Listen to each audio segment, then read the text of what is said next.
I am here to speak in opposition to the nomination of Tulsi Gabbard to serve as the Director of National Intelligence of the United States of America.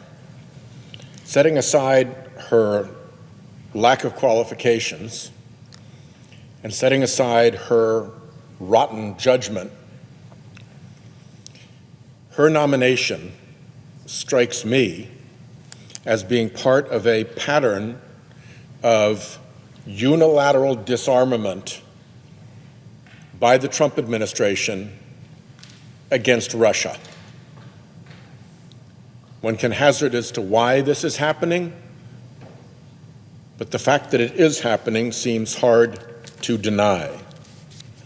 In November 2024, the Washington Post wrote this: Gabbard's planned appointment as the head of national intelligence elicited the most excitement in Russia because she has long been regarded as a darling of the propagandist Russian RT network, which amplified her sympathetic takes on Syrian leader Bashar al-Assad and Putin. Russian state TV has called Ms. Gabbard our friend Tulsi. The Russian newspaper Komsomolskaya Pravda published an op-ed, and it was titled, "The CIA and FBI are trembling. Why Trump protege Tulsi Gabbard will support Russia as head of national intelligence." So the Russians are telling us pretty plain and simple, she's with us. If you look at some of her behavior, particularly relevant to the DNI position, she has constantly opposed Section 702 of the Foreign Intelligence Surveillance Act, which is a key source of foreign intelligence for our national security, and which, I guess I'd have to say in this location, presumably is useful at getting intelligence on Russia. She's not alone.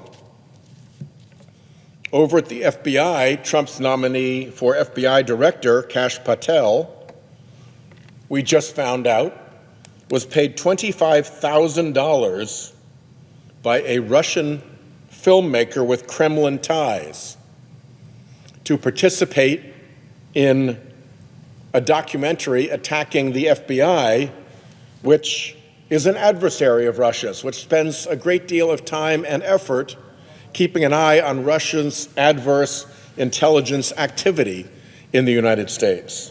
To make it worse, Kash Patel has said he wants to shut down what he calls the intel shops, the part of the FBI that would go after Russian intelligence operations and Russian criminal networks in the United States. He's even said he wants to shut down the FBI building and run everybody out into the field offices around the country. Well, guess what takes place at FBI headquarters? Our intelligence and counterterrorism operations. If you empty that place out and you move everything out to the field where people are doing regular criminal work, it's another way of saying we're going to shut down our intelligence operations. And just in the past week, since she has been in, Attorney General Bondi has pulled down the DOJ Kleptocracy Asset Recovery Initiative, which has recovered billions of dollars in ill-gotten gains from foreign kleptocrats, many Russian, many close to Vladimir Putin. And she shut down DOJ's Task Force Kleptocapture, which is the entity that has been working to target the Russian oligarchs around Putin, seize their assets that have been used to support Putin in his illegal, brutal invasion of Ukraine and take those assets and provide them to the Ukrainians for their rebuilding and defense. So, common theme here. Tulsi Gabbard wants to come in as our friend Tulsi, according to Russian state TV, to have the CIA and FBI trembling because she will support Russia. Kash Patel's coming into the FBI, who takes money from a Kremlin-associated filmmaker and promises to shut down or at least degrade our intelligence capabilities within the FBI. And Attorney General Bondi is busy over at the DOJ taking down the anti-kleptocracy initiatives that focus on Putin's little gang of oligarchs who prop him up. It's 3 for 3 in unilateral disarmament by the United States against Russia. There's a little history here that's worth going back to in evaluating all of this. And it includes that Russia interfered in the 2016 election through a Kremlin-linked internet research agency. There's been a good deal of reporting on that, but since that reporting, there's been a persistent right-wing Trump narrative to pretend that never existed, that there was no Trump-Russia thing, that Trump-Russia was a hoax. In fact, it was not a hoax. Trump-Russia was a thing. As a bipartisan report from the Senate Intelligence Committee pointed out, that bipartisan Senate Intelligence Committee report found that Russian President Putin had ordered the Russian effort to hack computer networks and accounts that were affiliated with the Democratic Party and that were affiliated with the Democratic National Committee, and that the purpose was to find and to leak information that would be damaging to Hillary Clinton in that election. Here's what the committee found. I quote the report, the bipartisan report. Moscow's intent was to harm the Clinton campaign, tarnish an expected Clinton presidential administration, help the Trump campaign after Trump became the presumptive Republican nominee, and undermine the U.S. democratic process. That was the finding of the U.S. Intelligence Committee. That was the finding of, the Intelligence Community, as well as the finding of the Senate Intelligence Committee. It went on. You remember that famous meeting where Trump took the Russian ambassador and the Russian foreign minister right into the Oval Office and divulged to them highly classified information which caused U.S. officials to warn that Trump's revelations jeopardized a key source of intelligence in the Islamic State. They had to ping out to other intelligence agencies and to our officers in the field, look out, classified information has just been given to these Putin officials to try to shore up and defend our sources and methods. The Mueller report went to exhaustive effort with all the support of grand jury and senior FBI and Department of Justice officials, and they concluded that the Trump campaign both knew of and welcomed the Russian interference and expected to benefit from it. It even talked about obstruction of justice by President Trump. But what they concluded in talking about obstruction of justice by President Trump is that he could not be indicted as a sitting president, and therefore it would not be fair to lay out the conclusion that he had committed this crime because he wouldn't have a process by which to acquit himself and to clear the accusation. But they certainly laid out plenty of evidence that was suggestive that had he been an ordinary individual, he would have been indicted, charged, and convicted for obstruction of justice relating to this whole Trump-Russia saga. Later, when he was asked about all this, at a conversation about Vladimir Putin, he said in November of 2017 about Putin, he said, Putin said he didn't meddle in the election. I asked him. He said he absolutely did not meddle in our election. He did not do what they're saying he did. Everybody in the intelligence community knew that he did, in fact, do what they're saying he did. But Trump, for some reason, some connection, some Trump-Russia connection, went with Putin rather than the United States law enforcement and intelligence services.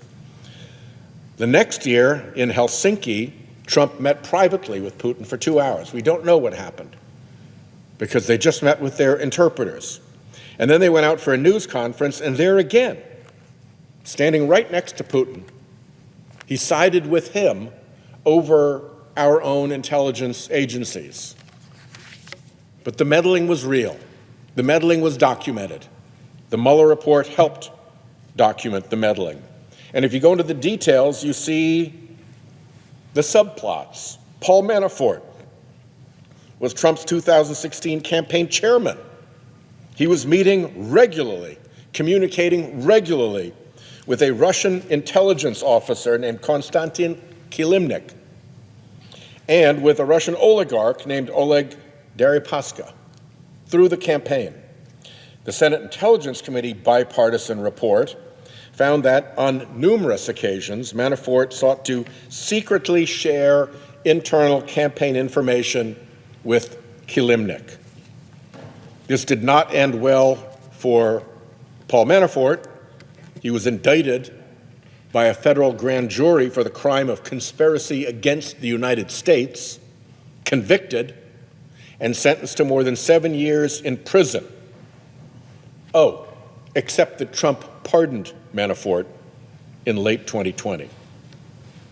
There was the infamous Trump Tower meeting in which Donald Trump Jr., the same Paul Manafort, and son-in-law Jared Kushner met with Russian billionaire Emin Agalarov and a Russian lawyer connected to the Kremlin right in Trump Tower.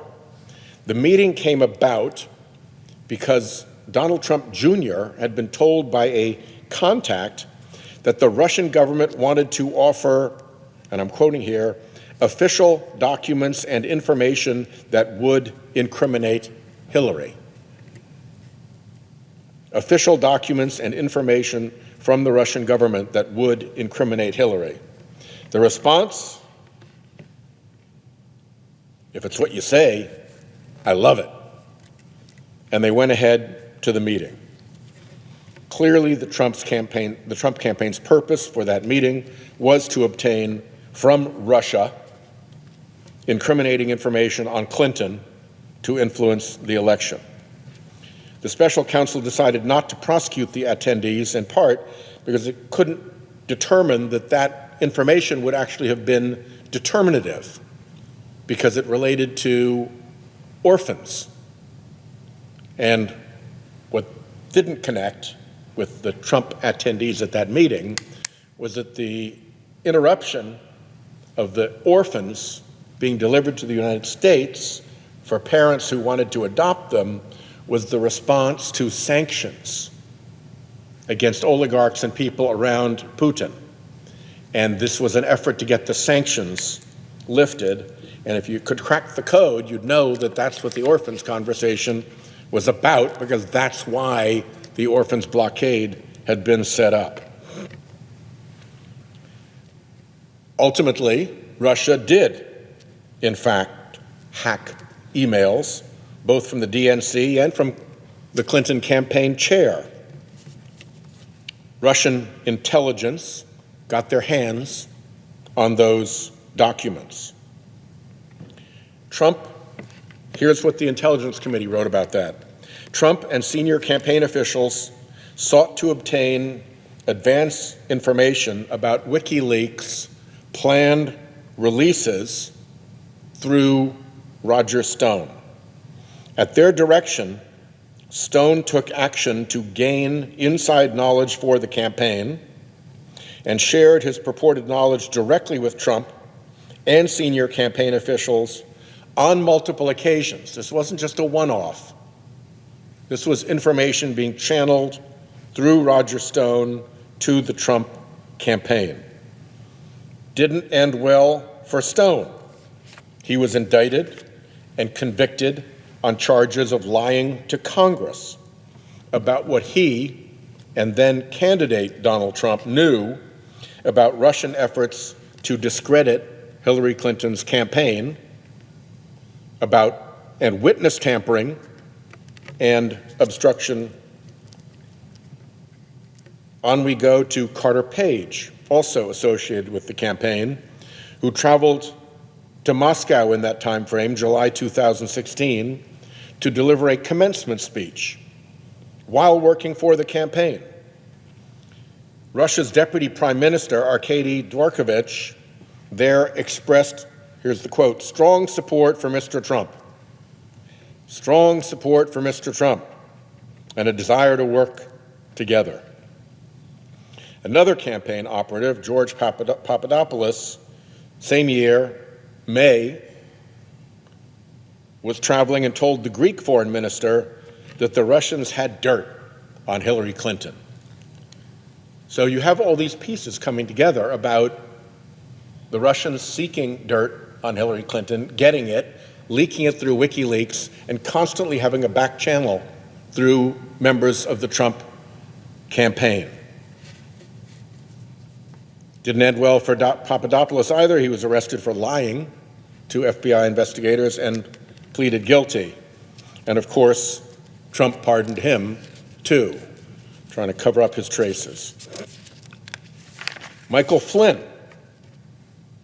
in 2015, delivered remarks at a Moscow gala honoring Russia Today, RT, the same organization that Tulsi Gabbard was the darling of.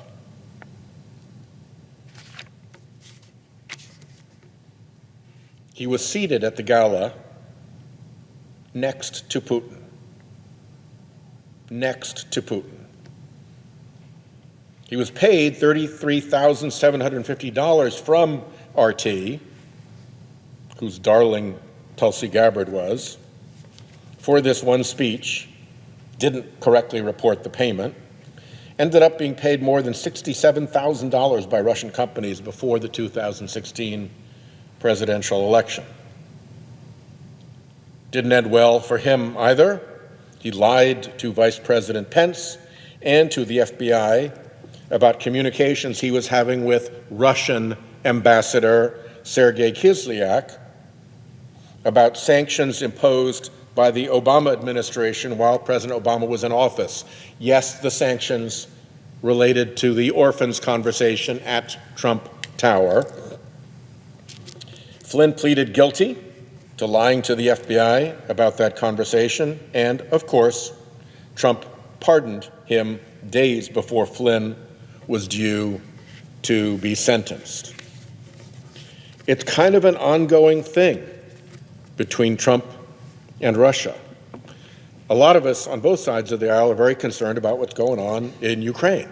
Indeed, furious that Putin would launch his army into Ukraine and perform massive atrocities and war crimes, firing rockets into children's hospitals, having his soldiers murder through neighborhoods.